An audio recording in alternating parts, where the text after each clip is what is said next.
Boa noite a todos, vamos então dar início à entrevista coletiva com o técnico Dorival Júnior após o duelo com o Corinthians na Neoquímica. Boa noite, Dorival, tudo bem? Eu queria saber das mudanças que você fez no time, né? Sem o Nestor, a gente percebeu algumas alterações, a entrada do Michel, que foi muito bem, e o Luciano meio como um armador ali. Qual foi a sua ideia para o jogo e o que você achou do resultado e da atuação do seu time? Acho que foi um jogo seguro, um jogo equilibrado da nossa parte, jogando com posse de bola, que é o que nós estamos tentando apresentar para a equipe. Fiquei muito satisfeito com tudo que eu vi, não só pela troca de passes, trocas em velocidade, tentativas de entrada por dentro, por fora, o gol saindo por uma jogada por fora, outros momentos em jogadas por dentro, todos preocupados com a retomada de bola, a nossa marcação. Logo que perdíamos uma bola, pressionávamos no próprio campo do Corinthians e recuperávamos a maioria delas. Eu fiquei muito satisfeito com o que eu vi. Eu acho que está existindo assim uma conscientização de tudo aquilo que nós queremos, gostamos de ver, e é natural que muita coisa ainda falte, mas nós estamos trabalhando para que aceleremos o máximo possível esse processo. Dorival, desde que você chegou, o time hoje melhorou defensivamente, né? Sofre poucos gols. Hoje você conseguiu dominar o adversário com trocas de passes, para que o São Paulo pudesse ser um pouquinho mais agressivo, né? Próximo da meta do Cássio, para ter feito o Cássio trabalhar mais. O que falta para esse time ser mais agressivo quando ele chega próximo da meta adversária? Uma troca mais rápida de passes, uma aproximação mais rápida e principalmente algumas infiltrações. Nós estamos começando a entender um pouco mais tudo isso, esse movimento, né? Porque quando você tem um pivô ou quando você tem um jogador que venha para uma parede, você tem que ter naturalmente um jogador que faça um terceiro movimento, né? Primeiro o passe, segundo a parede, terceiro um ataque à última linha. E às vezes isso não tem acontecido. Nos momentos em que nós fizemos, como a passagem do Rafinha, que foi muito bem coordenada, o passe para trás, encontramos ali 2, 3 jogadores em condições de definição. Então eu acho que muita coisa positiva está acontecendo. A equipe está chegando com vários jogadores dentro da área, está jogando de uma maneira segura, temos sempre um cinturão montado à frente da área adversária para retomada ou para buscarmos esse rebote quando ele existe. Não demos possibilidades nenhuma ao Corinthians. Eu acho que isso daí são pontos muito positivos que eu só tenho a enaltecer da equipe, que está buscando executar aquilo que nós estamos propondo, e eu acho que tudo é questão de tempo para que melhoremos um pouco mais e cheguemos aí ao momento que todos queiram. Dorival, tudo bem? O Belmonte agora há pouco falou sobre a questão da arbitragem. Foram 3 lances, né, reclamados pelo São Paulo. O gol anulado do Caleri, depois o pênalti assinalado em cima do Wesley e também um pênalti não marcado por São Paulo, um toque de mão na segunda etapa. Primeiro eu queria saber se você, o que você enxergou desses lances, se você acha que a arbitragem interferiu no resultado do jogo, e segundo, de alguma forma isso pode ter atrapalhado o São Paulo na segunda etapa, já que no fim do primeiro tempo há uma reclamação muito forte dos jogadores em cima da arbitragem? Quando os próprios jogadores da equipe adversária dizem que não foi pênalti, que ele havia se equivocado, eu acho que isso daí resume tudo que foi a partida. A bola do Caleri foi impressionante. Para mim foi lamentável o que aconteceu aqui hoje. Eu fico muito chateado porque a equipe de São Paulo fez por merecer. Podem falar o que for, podem tentar tirar alguma coisa, mas o resumo do jogo é que o São Paulo buscou gol a todo momento, tentou jogar, tentou fazer, poderia ter tido já na primeira etapa uma vantagem considerável pela presença que vinha tendo, pela postura que vinha desenvolvendo, e eu saio daqui muito chateado porque nós vimos a mesma situação em Fortaleza agora no meio de semana, quando o jogo ficou a nosso caráter, de repente uma expulsão absurda, os mesmos juízes apitando na rodada seguinte e cometendo os mesmos erros. Então, para a gente é muito triste tudo isso. Não condeno ninguém, não é condenar ninguém, mas é apenas lamentar, porque o trabalho vem sendo desenvolvido e apresentado. Agora, pontos importantes têm sido tirados da nossa equipe em razão de algumas falhas que têm acontecido que fogem ao nosso alcance, à nossa condição de poder administrar. Dorival, boa noite. Bruno Faria, da Rádio CBN. Você chegou ao 7º jogo comandando o São Paulo. São 3 vitórias e 4 empates. Os empates persistem fora de casa, mas o sistema defensivo começa já a mostrar uma cara, e você já falou sobre a evolução disso. Quanto o ataque acaba te preocupando para uma sequência do São Paulo no Campeonato Brasileiro? Futebol é conjunto, não é ataque e defesa. Para que nós sejamos também uma equipe pouco vazada, o ataque tem participado muito. Então, o que nós temos é que temos também um pouco mais de definições e que as nossas decisões de última bola sejam um pouquinho mais acertadas. O que vem acontecendo, vem sendo muito trabalhado. São Paulo está começando a descobrir uma possibilidade de jogar por dentro, com aproximação, com troca de passe, e eu acho que isso daí tem sido muito bem explorado. Aos poucos a gente vai ganhando uma condição de estar crescendo, né, em cada partida, jogando com mais posse, jogando de uma maneira organizada sempre. Mesmo depois sofremos o gol, não nos abalamos, continuamos com a mesma postura. Então eu acho que isso daí são pontos muito positivos que vêm sendo mostrados e que eu espero que melhoremos ainda mais. A questão de definição é natural, ali é de cada um, é um movimento final, uma percepção, uma antecipação, ou uma jogada em que alguém chame e de repente um fique por trás, como foi o gol, o nosso gol. Mas eu fico muito satisfeito porque é pouco tempo, poucas sessões de trabalho, e mesmo assim está existindo uma integração muito interessante daquilo que está sendo proposto para aquilo que vem sendo desenvolvido e executado em jogos.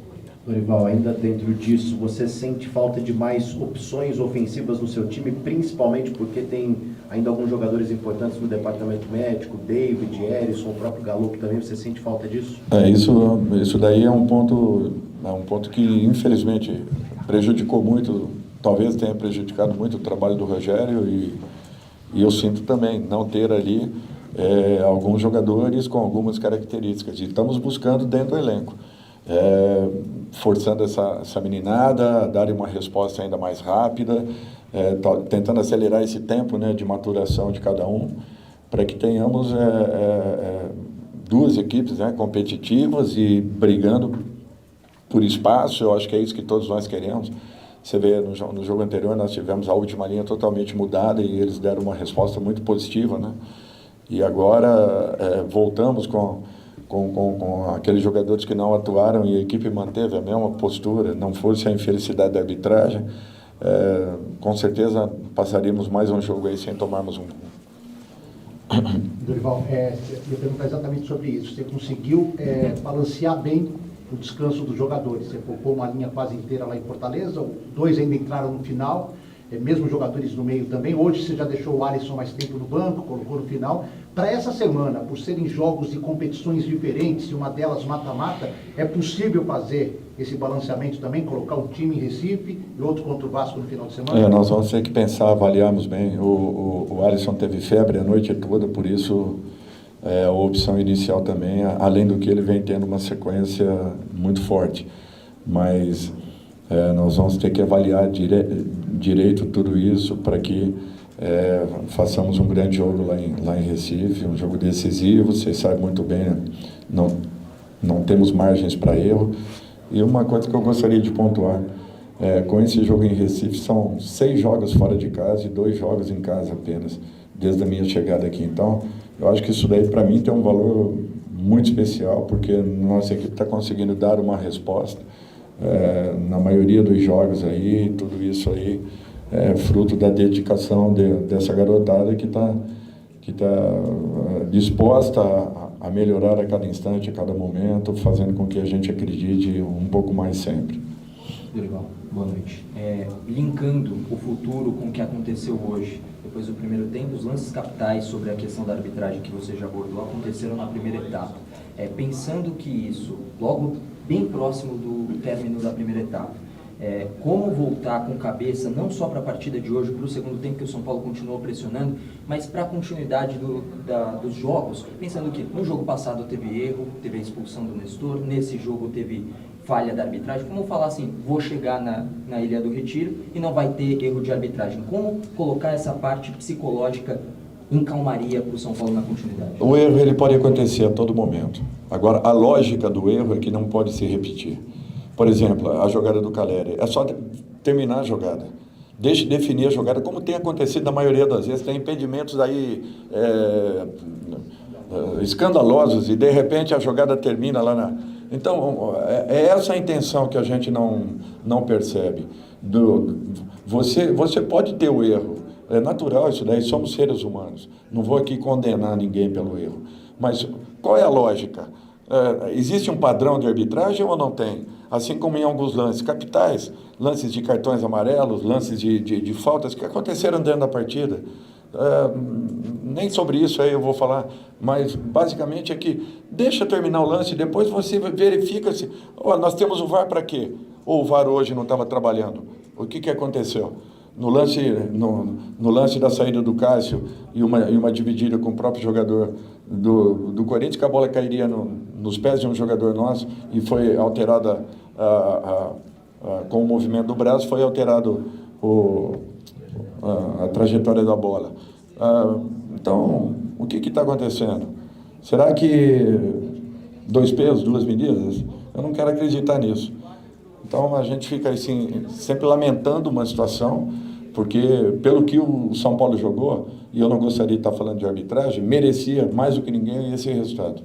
Com todo o respeito ao Corinthians, que eu nem preciso falar, ao Vanderlei, ao trabalho e aos jogadores do Corinthians. Mas o São Paulo fez por merecer, buscou dentro de campo o que seria um resultado, por tudo aquilo que foi desenvolvido e executado, muito justo pelo trabalho de toda a equipe. E como manter essa calmaria? Pois é, nós entramos no vestiário e usamos 80% do tempo para tentar abaixar os sinais que a equipe vinha dando, do que propriamente de tentarmos mudar alguma coisa taticamente, passando alguma informação tática. Por quê? Porque estavam realmente exaltados em razão de tudo que vinha acontecendo, que não foi só o lance final do pênalti, infelizmente. Mas é passado e isso aí não é preocupação nossa. Infelizmente é uma pena porque nos tiraram pontos importantes em 2 rodadas. Dorival, boa noite. O São Paulo jogou hoje pelo Campeonato Brasileiro, joga quarta pela Copa do Brasil, também está vivo na Sul-Americana. Há da parte do clube ou da comissão técnica a priorização de alguns torneios? Não, de forma nenhuma. Não temos que priorizar nada, nós temos que jogar todos. Se um dia formos eliminados, aí é uma contingência. Mas o São Paulo tem que se preocupar com todas as competições. Vamos tentar fazer isso a todo momento, a todo instante. Por isso que eu avisei que aconteceriam algumas mudanças, em razão principalmente de desgaste, e evitarmos mais uma lesão. Nós temos lá hoje, não sei se 9, 10, 11 jogadores no departamento médico. E isso daí é um prejuízo muito grande para todos, principalmente para o São Paulo Futebol Clube. Dorival, você falou algumas respostas atrás sobre procurar na base também algumas opções ofensivas, e hoje você trouxe o Rodriguinho, colocou ele em campo, é o primeiro jogo dele na equipe principal desse ano, no passado foram 4, então ele tem pouco tempo ainda de jogo no time de cima. Quais as características dele que te agradaram, o que você viu de potencial para ajuste no seu esquema de jogo? Jogador inteligente, muito interessante nos movimentos, tem definição, chega muito bem, tem um bom passe. Natural que eu esteja ainda o conhecendo, porque foram poucos trabalhos do Rodrigo até agora com a gente. Ele está voltando de uma lesão, foi o primeiro jogador desse grupo de lesionados que esteve à nossa disposição, fez alguns treinos interessantes, está chamando a atenção. De repente passemos a ter aí uma boa opção no momento em que ele esteja totalmente recuperado. Vamos dar tempo ao tempo também para que ele possa continuar apresentando aquilo que ele vem nos mostrando aí em poucos trabalhos. Professor, boa noite. Muito tem se falado do Alexandre Pato, né? Queria saber do senhor como que está sendo o contato do senhor com ele no dia a dia ali no CT e se de repente ele pode ser uma solução para a parte ofensiva. Nós estamos acompanhando a evolução do trabalho do Alexandre. Nós não podemos ter pressa. A diretoria está no mercado, está atenta ao mercado, sabe das condições do Pato, sabe, de repente, o momento certo para poderem iniciar ali um diálogo, enfim, uma conversa. Está muito bem administrado tudo isso, está nas mãos do Rui, do Belmonte e do Muricy. Agora, com o atleta nós temos quase que um contato diário e a gente vai acompanhando a evolução. Ainda é muito cedo, nós temos que... o Pato, para esse primeiro momento aqui, a gente não tem nem como falar, porque ele ainda está num processo e vai ter uma demora aí para que esteja totalmente recuperado, eu falo isso fisicamente, né? E até respeitarmos aí os prazos, né, necessários para uma recuperação completa de uma lesão tão grave. Qual?